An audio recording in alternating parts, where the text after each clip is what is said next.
Jubilee Hills polling ప్రశాంతంగా కొనసాగుతోంది. ఓటర్లు పోలింగ్ కేంద్రాలకి క్యూ కడుతున్నారు. తమ ఓటు హక్కు వినియోగించుకునేందుకు పోలింగ్ బూత్లకి పోటెత్తుతున్నారు.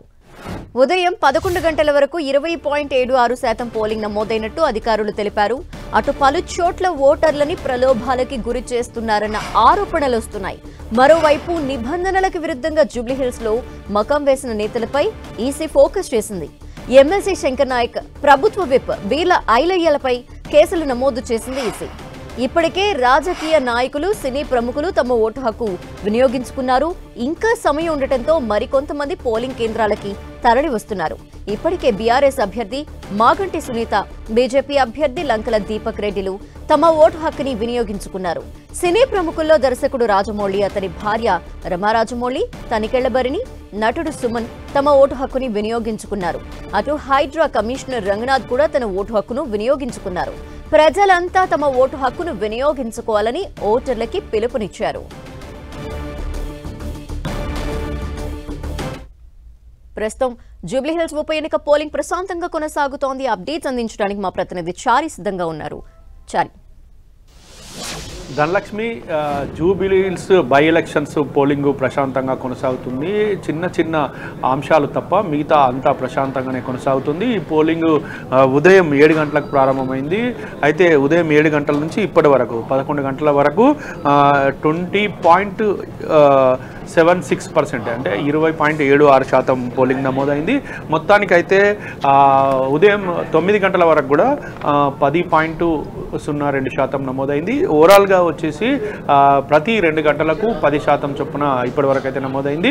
అయితే ఈ సమయం 11 గంటల నుంచి 1 గంట వరకు ఈ పోలింగ్ శాతం కొంత పెరిగే అవకాశం ఉంది.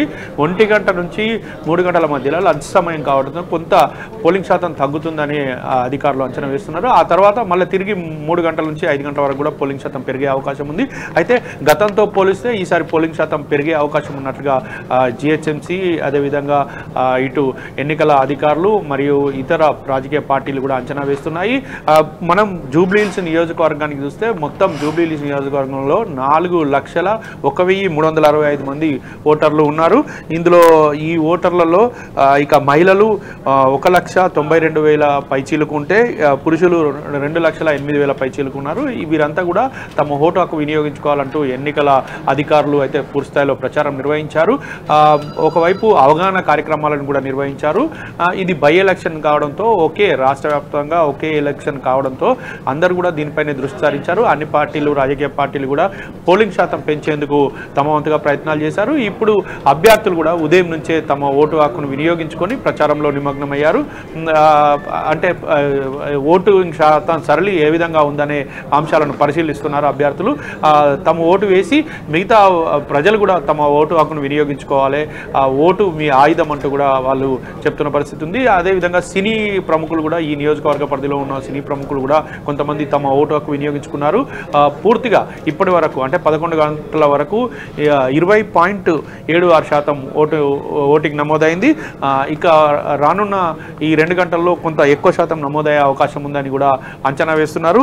అయితే మనం గతంలో ఈ నియోజకవర్గంలో పోలింగ్ శాతం పరిశీలిస్తే 2009లో 52.76% నమోదైంది. అదేవిధంగా 2014లో 50.18%. ఆ 2 సార్లు మాత్రమే, అంటే తెలంగాణ ఏర్పడే నాటికి 50% పోలింగ్ నమోదైంది.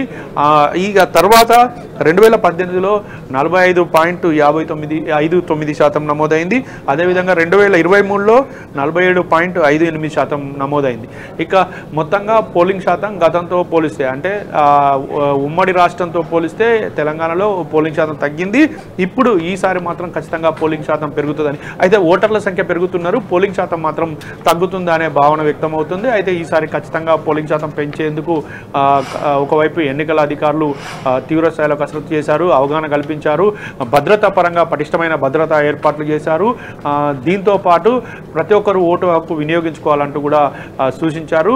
దీనికి సంబంధించి ఎన్నికలకు సంబంధించిన విషయంలో ఈరోజు ప్రత్యేకంగా సెలవు కూడా జూబ్లీహిల్స్ నియోజకవర్గం నియోజకవర్గంలో కూడా సెలవు ప్రకటించారు.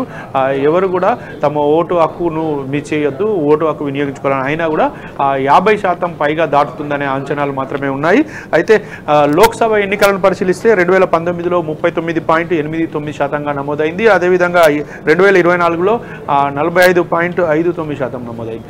అంటే ఇక ఈసారి ఎంత శాతం నమోదవుతుంది అనేది ఆసక్తికరంగా మారింది. ఈ ఓట్ల శాతం పెరిగితే ఎవరికి లాభం, తగ్గితే ఎవరికి నష్టం అనే పాయింట్ ఆఫ్ వ్యూలో కూడా ఒకవైపు ప్రజలు ఆలోచిస్తున్నారు, విశ్లేషకులు ఆలోచిస్తున్న పరిస్థితి ఉంది. మొత్తానికైతే ఓటింగ్ శాతం పెంచుకోవడం ద్వారా ఖచ్చితంగా విజయం సాధించవచ్చు అని ప్రధాన పార్టీలు భావిస్తున్నాయి. అయితే ఇక 58 మంది అభ్యర్థులు పోటీలో ఉన్నారు.